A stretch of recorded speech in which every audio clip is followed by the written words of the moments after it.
Welcome the Pakistani husband and wife reaction में। उम्मीद करता हूँ आप सब खैरियत से होंगे, जाओगे खुश होंगे, आबाद होंगे। अगर चैनल को सब्सक्राइब नहीं किया तो लाजमी सब्सक्राइब कर ले ताकि आने वाली वीडियो आप तक आसानी से पहुंची रहे और आप एंजॉय करते रहे। मेरा नाम है नदीम। मेरा नाम है नीला। भाई वीडियो आई है, एक वीडियो है। अच्छा, चाइना है ना, चाइना इंडिया के डर से उसके इलाके छोड़ दिए हैं तकरीबन। हाँ, 4 साल बाद। वो कैसे? बस वीडियो वॉच करेंगे तभी पता चलेगा। ऐसा डरा है ना अच्छा कि खुद ब खुद ही इलाके छोड़ के भाग निकले। चले देखते हैं, पता चलेगा। काउंटडाउन करते हैं 1 2 3 स्टार्ट। लद्दाख से भागने पर मजबूर हुआ चीन। भारत की एलएसी पर एक और ऐतिहासिक जीत। आखिरकार वो दिन आ ही गया जब भारत ने अपने दुश्मन को उसकी ही चाल में मात दे दी। लद्दाख की उन ठंडी हवाओं में आज भारत के वीर जवानों की गाथा गूंज रही ये है। बात तो है यार।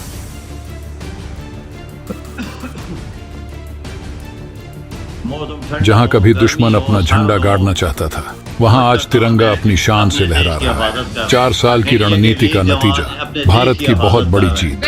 ये सिर्फ एक जीत नहीं, ये भारत का वो डंका है जो एलएसी के उस पार भी सुनाई दे रहा है। आज हमने दिखा दिया कि भारत का दुश्मन जब भी पलट कर देखेगा तो सिर्फ हमारे हौसले, हमारी ताकत और हमारी चालाकी देखेगा।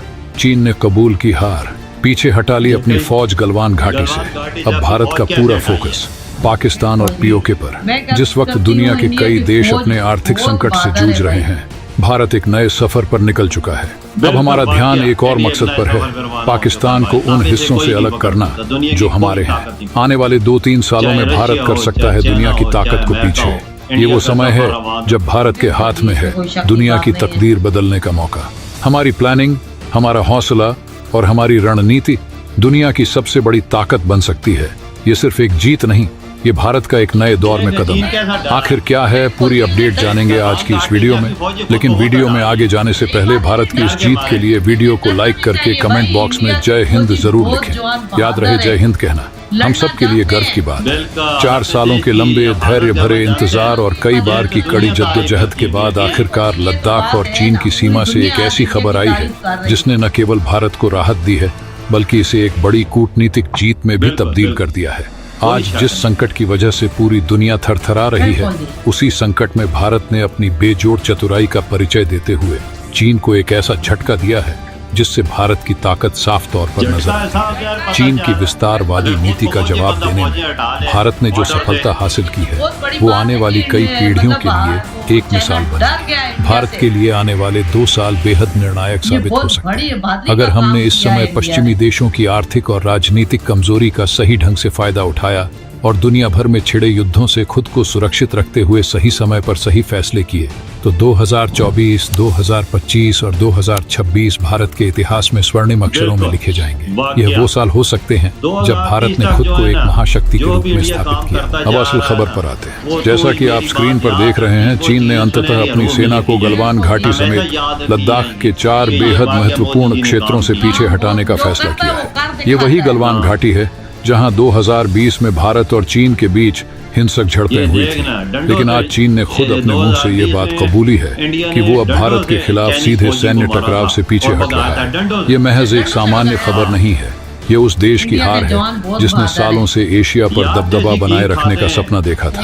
और अब जब डिसएंगेजमेंट लगभग पूरा हो चुका है तो चीन और भारत की सेनाएं उस स्थिति पर लौट रही हैं जहां वे 2020 के पहले थी। लेकिन यहां भारत ने अपनी जीत को बहुत सूझबूझ के साथ सुनिश्चित किया है। इतिहास गवाह है कि चीन धोखेबाजी में माहिर है, इसलिए भारत की रणनीति सिर्फ चीन के कहने पर भरोसा करने की नहीं है। हमने अपनी निगरानी को 3 स्तरों पर मजबूत कर लिया है। अंतरिक्ष में हमारे सैटेलाइट्स, आकाश में तैनात रिकॉनसेंस एयरक्राफ्ट और जमीन पर हमारी सतर्क सेना। अब चाहे चीन जो भी चाल चले, भारत अपनी निगरानी कभी नहीं हटाएगा, क्योंकि हमने यह सीख लिया है कि दुश्मन से शांति सिर्फ निगरानी के साथ ही बनाई जा सकती है। यहाँ से भारत की सबसे बड़ी रणनीतिक जीत शुरू होती है। अब जब चीन की सीमा पर शांति स्थापित हो गई है तो भारत अपने पूरे ध्यान को पाकिस्तान और पीओके पर केंद्रित कर सकता है। हम उन क्षेत्रों पर अपनी पकड़ को और मजबूत बना सकते हैं जो सालों से हमारे दिल के करीब रहे हैं। अब सोचिए, अगर चीन फिर से अपने फौजी ठिकानों को एलएसी के पास बनाने की कोशिश करता है तो क्या होगा। भारत ने पहले ही सीमा के चारों ओर अत्याधुनिक तकनीकों को तैनात कर दिया है। जैसे ही कोई गतिविधि होती है, हमारी सैटेलाइट्स चीन की हर हरकत को लाइव ट्रैक करेंगे। इसके बाद आसमान में उड़ते हमारे CATS वॉरियर ड्रोन जो हवा में ही हमला करने में सक्षम हैं, तुरंत एक्शन में आ जाएंगे। अगर युद्ध का खतरा और बढ़ता है तो भारत की ब्रह्मोस मिसाइल प्रणाली और हाल ही में विकसित की गई हाइपरसोनिक मिसाइलें दुश्मन को बिना मौका दिए ध्वस्त कर देंगी। ये वो परिदृश्य है जहां भारत की ताकत हर दिशा में खुद को साबित कर रही होगी।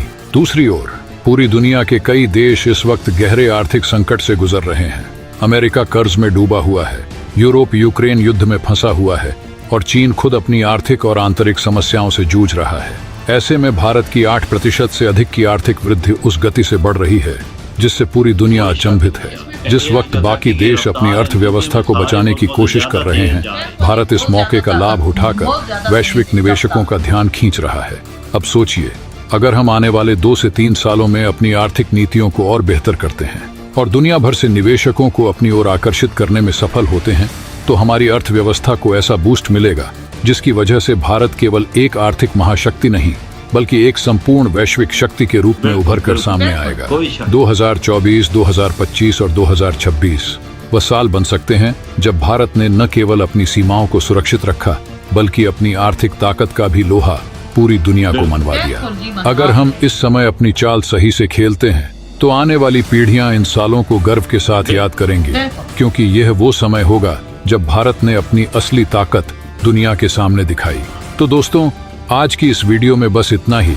अगर आपने अभी तक इस वीडियो को लाइक नहीं किया है, देखा है भाई, ये देखो डर के मारे चाइना की जो फौज थी ना, गलवान घाटी से ऐसी दुम दबा के भागी है ना, डर के मारे 4 साल बाद ये भागी है। जैसे चूहा भागता है ऐसे भागे ऐसे भागे। भाई इंडिया के बहादुर जवान है, बहादुर फौज ये तो भगा दिया 2020 में।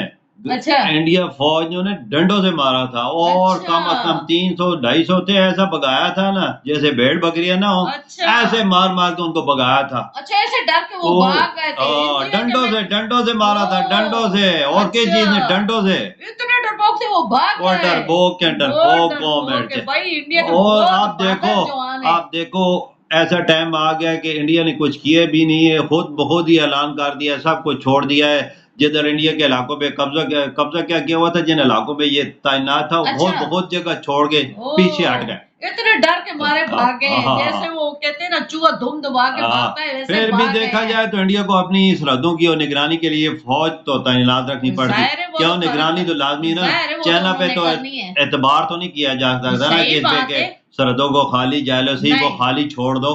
खाली तो नहीं छोड़ सकते, वो खाली बिल्कुल नहीं छोड़ सकते अपनी सरहदों की। उन्होंने तुम इधर मान गई है इंडिया आर्मी का लो अल्लाह, बहुत बहादुर अफवाज है दुनिया की। बहादुर दुनिया की, मैं कहती हूँ दुनिया की नंबर 1 मानी जाती है। दुनिया के माने में तो पता गबरू जवान है, देसी घी खाते हैं और देसी आटा खा के ना तो यकीन कर अपने देश की ऐसी सुरक्षा करते हैं कि दुनिया देखती है। बिल्कुल जी, उन्हें पता है कि हमने अपने मुल्क की हिफाजत कैसे करना जानते हैं। या तो यकीन कर ऐसी जगहों पे तैनात है इंडियन आर्मी। सियाचिन ग्लेशियर हो गया, ऐसे पहाड़ों पर जिधर -50 सेंटीग्रेड दर्जा हरारत होता है, इतनी ज्यादा सर्दी होती है, उधर भी ये अपनी ड्यूटियां दे रहे हैं। आप अंदाजा लगा लें।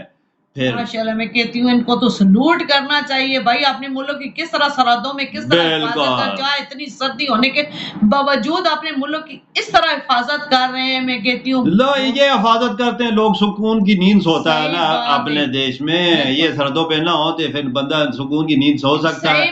यही है, ये अपने घरों से दूर रहकर बिल्कुल जी अपने देश की हिफाजत करते हैं और लोगों की हिफाजत करते हैं, लोगों की हिफाजत करते हैं। बिल्कुल, इन्हें जितना भी सलाम पेश किया जाए इतना ही कम है। इधर ही हम अपनी वीडियो का इख्तिताम करते हैं।